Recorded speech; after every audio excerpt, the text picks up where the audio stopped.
नमस्कार दोस्तों, मेरा नाम है अनिल कुमार जाटव और आप लोग देख रहे हैं हिस्ट्री ऑफ राजगढ़ सीरीज़ का दूसरा भाग। किसी वजह से यदि आपने पहला पार्ट नहीं देखा है तो मेरी आपसे गुजारिश रहेगी कि पहले आप उसे जाकर के ज़रूर देखें। लिंक मैंने डिस्क्रिप्शन में दे दी है। तो दोस्तों, अभी तक हम ये देख चुके हैं कि राजगढ़ की स्थापना किस प्रकार से हुई, राजगढ़ के किले व महल किस प्रकार से बनाए गए। राजगढ़ के इतिहास से जुड़ी हुई और भी कई सारी जानकारियाँ आज के इस वीडियो में आपको दूंगा। साथ ही साथ हमारे डिस्ट्रिक्ट के सबसे खूबसूरत शहर नरसिंहगढ़ के इतिहास के बारे में भी आज हम जानेंगे। तो जुड़े रहिए मेरे साथ अंत तक।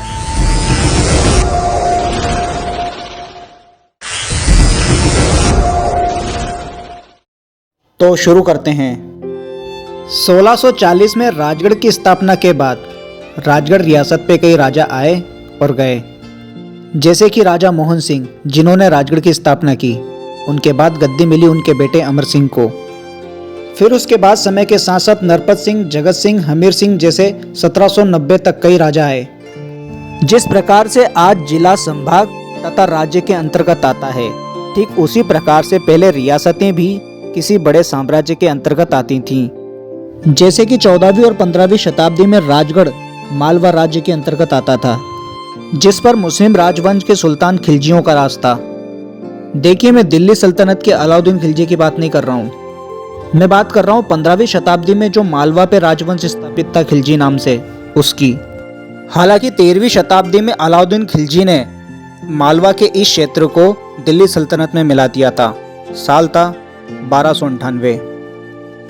दोस्तों, राजगढ़ मालवा का क्षेत्र है और ये समय के साथ साथ प्राचीन काल से ही अलग अलग साम्राज्य के अंतर्गत आया था, जैसे कि 5वीं शताब्दी ईसा पूर्व मगध, 2री शताब्दी ईसा पूर्व मौर्य, 1ली शताब्दी ईसवी कुषाण, 5वीं शताब्दी ईसवी गुप्ता, 7वीं शताब्दी में हर्ष साम्राज्य और 8वीं और 9वीं शताब्दी में राजपूत।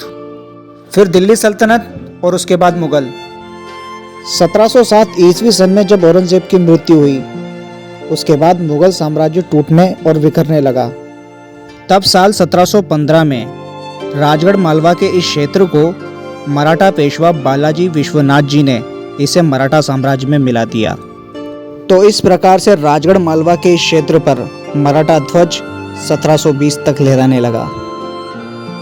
18वीं शताब्दी के अंत तक राजगढ़ मालवा का ये क्षेत्र मराठा सरदार होलकरों के अधीन हो गया। 1780 के आसपास जिनकी रानी रही देवी अहिल्याबाई होलकर।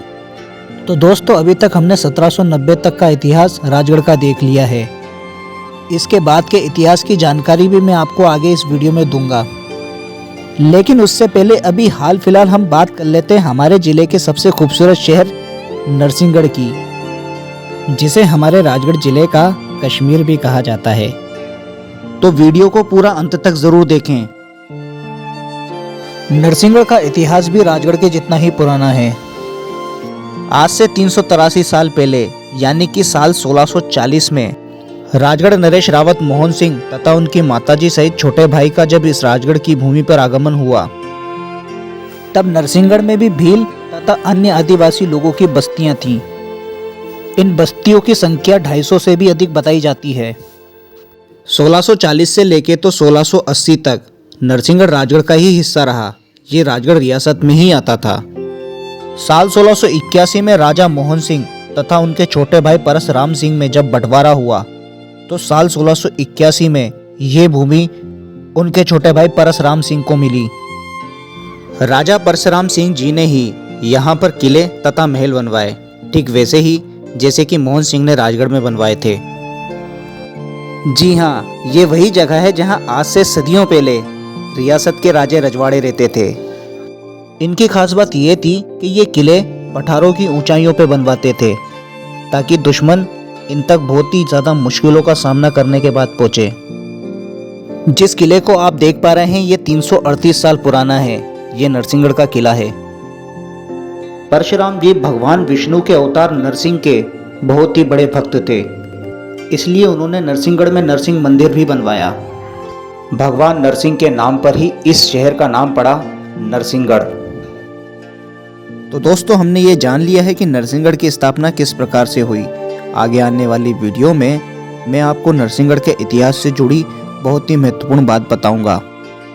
एक ऐसी बात जिसने नरसिंहगढ़ को पूरे देश भर के इतिहास में प्रसिद्ध कर दिया। तो इस वीडियो के अंत में राजगढ़ के इतिहास से जुड़ी कुछ और जानकारियां मैं आपको दे देता हूं। पानीपत की तीसरी लड़ाई के बाद यानी कि 1661 के बाद मराठाओं का भी सूरज ढलने लगता है और मध्य भारत में उदय होता है ईस्ट इंडिया कंपनी का।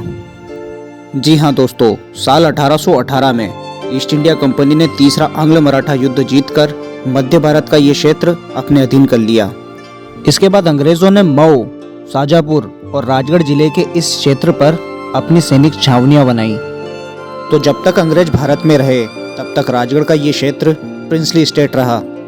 इसका मतलब था कि राजा रजवाड़े भी स्टेट में राजा बनकर के रह सकते हैं, परंतु उनको ब्रिटिशर्स को कर चुकाना पड़ेगा। 1937 के आप इस मैप को देख सकते हैं। इसमें आपको रेड कलर के पास में स्किन कलर जो नज़र आ रहा है वो प्रिंसली स्टेट है और राजगढ़ प्रिंसली स्टेट था। साल 1855 में आगरा बॉम्बे हाईवे के निर्माण के लिए स्थानीय शासकों ने 25,000 रुपये दिए। साल 1947 आज़ादी के बाद राजगढ़ के इस क्षेत्र को अंतिम राजा राम सिंह ने इसे भारत सरकार को सौंप दिया। फिर साल 1948 में इसे मध्य प्रदेश का हिस्सा मान लिया गया तथा राजगढ़ जो झंझारपुर के नाम से जाना जाता था उसे राजगढ़ जिला घोषित कर दिया गया साल 1948। राजगढ़ शासकों के वंशज अब इंदौर शिफ्ट हो चुके हैं। आशा करता हूँ आपको मेरे द्वारा दी गई जानकारी कारगर लगी होगी। यदि आपको मेरा किया गया काम पसंद आया है तो आप मेरी इस वीडियो को ज़्यादा से ज़्यादा शेयर और लाइक करें। मेरे चैनल को भी सब्सक्राइब करें। वीडियो को आप आगे फॉरवर्ड करें ताकि लोगों तक राजगढ़ के इतिहास की कहानी पहुंच सके। धन्यवाद दोस्तों।